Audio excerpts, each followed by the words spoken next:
Hey, Assalamu alaikum viewers. This is Yaman brother. Welcome back to my new video. আজ প্রথমবারের মতো ঢাকার পথে বাসে করে দীর্ঘ পথ পাড়ি দিচ্ছি। পেছনে রেখে এসেছি আমার চেনা শহর ঈশ্বরদী। সামনে এগিয়ে চলেছি ঢাকার ব্যস্ত জীবনের দিকে। তো আমরা একটু পরে যমুনা সেতুতে উঠবো, দেখতে পাচ্ছেন গাইজ। তবে রাস্তাঘাট একটু ফাঁকাই আছে, হয়তো তাড়াতাড়ি পৌঁছে যাব। তো দেখতে দেখতে চলে এসেছি যমুনা ব্রিজের ওপর। দেখতে পাচ্ছেন গাইজ, এখানে কত সুন্দর লাগছে। তবে যদি আকাশটা আর একটু নীল হইতো আরো সুন্দর লাগতো। যদিও সকালবেলা আমরা বেরিয়ে পড়ছি, সকাল সকালে যাচ্ছি। দেখতে পাচ্ছেন এখনকার ভিউ। তবে এই যাত্রার সবচেয়ে রোমাঞ্চকর মুহূর্ত ছিল বিশাল প্রশান্ত আর নদীর বুক চিরে তৈরি করা এই সেতু, যেন আলাদা একটা অনুভূতি দেয়। বাসের জানালা দিয়ে বাইরে তাকিয়ে দেখি অচেনা রাস্তা, অচেনা মানুষ, কিন্তু মনটা কেমন যেন এক অন্যরকম উত্তেজনায় ভরে আছে।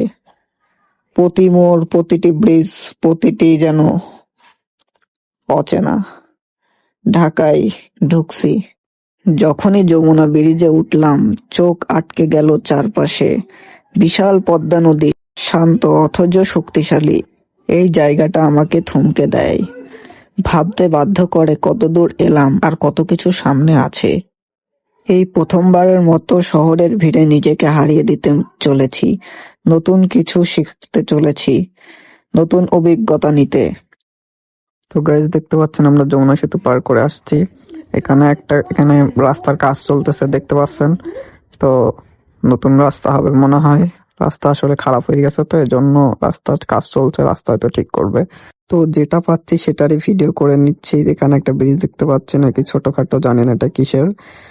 তো শুরুটা হয়েছে সকালের আলো, শহর এখনো ঘুমের কাতর, রাস্তা ফাঁকা, ধীরে ধীরে বসে উঠে যাত্রী। আর শুরু ঢাকার উদ্দেশ্যের যাত্রা। চেনা মানুষ, চেনা গন্তব্য, কিন্তু সবার মনে যেন কিছু পাওয়ার আশা। গাইস দেখতে পাচ্ছেন ঢাকা শহরের এই এক অবস্থা, মানে জামা কাপড় দিয়ে ভরে রাখছে। মানে বিল্ডিং এ খালি জামা কাপড় আর জামা কাপড় দেখা যাচ্ছে, শুকাচ্ছে। আসলে ভিতরে হয়তো রুমে রোদ নাই, মানে জামা কাপড়ের বিল্ডিং হয়ে গেছে গাইজ। জিনিসটা দেখে আমার অনেক হাসি লাগলো। অনেকে বলে জামা কাপড় শুকানোর জায়গা নাই ঢাকায়, তো এভাবেই শুকায়। তাই বলে একবারে বিল্ডিং এ জামা কাপড় হয়ে আছে, মনে হচ্ছে যে বিল্ডিংটাই জামা কাপড়ের। বিষয়টা আসলে হাস্যকর। তো হাস্যকর না, আসলে মানে আমার কাছে হাসি লাগলো আর কি দেখে। তবে ঢাকা শহরে এভাবে সবাই জামা কাপড় শুকায়। আগে শুনছিলাম, এখন চোখে দেখে নিলাম। আসলেই সময় যতই গড়ায় ততই বাড়ে গাড়ির হর্নের আওয়াজ। রাস্তার পাশে উঁচু উঁচু দালান, তীব্র গতি আর কোলাহল। মনে মনে ভাবি, এই শহরটা কি আমাকে আপন করে নেবে? আমি কি পারবো টিকে থাকতে এই অচেনা শহরের ভিড়ের মাঝে? তো জানি না, তারপর দেখছেন কেমন লাগছে। তো এগিয়ে চলি, যাওয়া যাক। দেখছেন এখানে ফুটপাতের মতো এখানে কিছু জিনিস বিক্রি করা হচ্ছে। এটা ঢাকা শহর, আসলে এখানে বাসটা একটু স্লো হয়ে গেছে। তো চলুন সামনে আরো যাই, দেখা যাক আরো কিছু দেখা যায় কিনা, আপনাদের কিছু দেখাতে পারি কিনা। তো একটা ব্রিজ দেখছেন, এটা কিসের ব্রিজ জানি না আমি, তবে এটা ওই আগের ব্রিজটার মতোই লাগছে। তো চলুন আগে যাওয়া যাক। দোকানপাট দেখতে পাচ্ছেন, মানে আসলেই অনেক সুন্দর। যদিও আজকে সেরকম ওয়েদার নাই, ওয়েদার থাকলে আরো সুন্দর লাগতো হয়তো। এই ভ্রমণটা শুধু এক জায়গা থেকে আরেক জায়গায় যাওয়া না, এটা আমার জীবনের একটা অধ্যায়, যেখানে আমি নিজেকে হারিয়ে নতুন করে খুঁজে পাওয়ার যাত্রায় নেমেছি। আর যদি তুমি এখনো ঘরে বসে থাকো, এমন যাত্রায় বের হওনি, তাহলে আজই শুরু করো। জীবন তোমার জন্য অপেক্ষা করছে। তবে প্রথম যাত্রা তো আজকে ঢাকা শহরে। আজকের যাত্রাটা একদম মানে আমার জীবনের একটা স্মরণীয় দিন। তো উদ্দেশ্যে রওনা দিছি, যেটার মাথায় হাজারো ভাবনা, চোখে স্বপ্ন আর মনে একটু ভয়। এই ভিডিওতে আমি তোমাদের শোনাবো এই যাত্রার গল্প। বাসে উঠে গ্রাম থেকে চলে যাওয়া, মানে গ্রাম ছেড়ে যাচ্ছি এরকম একটা দেখা যাচ্ছে, মানে রানিং এর উপর। তো এগুলা দেখার একটা মুহূর্ত অন্যরকম লাগে। সকাল সকাল বাসে উঠলাম, জানালার পাশে সিট, যেন পুরো জগৎটা দেখতে পাই।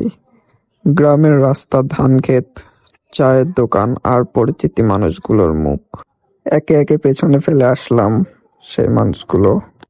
এখানে শুধু বিল্ডিং আর বিল্ডিং দেখা যায়। আর এখানে একটা বাস চলে আসছে আমি কথা বলতে বলতে। তারপর দেখতেছেন কেউ দাঁড়িয়ে আছে, কেউ বসে আছে, কেউ কিছু ভাবতেছে, কেউ কিছু কিনতেছে, গাড়ি ঘোড়া যাচ্ছে আসছে, যে যার মতো ব্যস্ত। দেখুন কেউ কারোর জন্য ভাবার সময় নেই। সেই শহরে যাচ্ছি গাইজ, অনেক কাছাকাছি চলে আসি মনে হয়, একটু পরেই পৌঁছে যাব আমার যেটা মনে হচ্ছে। তো দেখতে দেখতে পৌঁছে গেলাম, দেখতে পাচ্ছেন। তো এখন আমি বাসের থেকে নামছি, দেখা যাক নামেই নিচে যাই, নিচে গিয়ে আবার কথা বলছি। দেখা যাক নিচের কি পরিবেশ, এখনো দেখিনি আমরা। তো এটা হলো, তো ফাইনালি গাইজ আমরা টেকনিক্যাল মোড় চলে আসছি। তো এটা দেখতে পাচ্ছেন এখানে। তো বাহিরে ভালোই রোদ, দেখতেই পাচ্ছেন। তো এখন আমাকে ব্যাগগুলো নিতে হবে আসলে ওইদিকে। এখন আমরা যেখানে যাব, তো আমাদের সাথে এক ভাই ছিল। তো আমি ফ্যামিলির সাথে আসছি, আসলে ফ্যামিলির সবাইকে তো দেখাতে পারছি না, কারণ আমি এগুলা পছন্দ করি না যদিও। তো চলুন, আমি ব্যাগটা নিছি, এখন গন্তব্যে যাব। তো সবাই ভালো থাকবেন, সুস্থ থাকবেন, আমার জন্য দোয়া করবেন। তো নতুন কোনো ভিডিওতে দেখা হবে। আল্লাহ হাফিজ সবাইকে।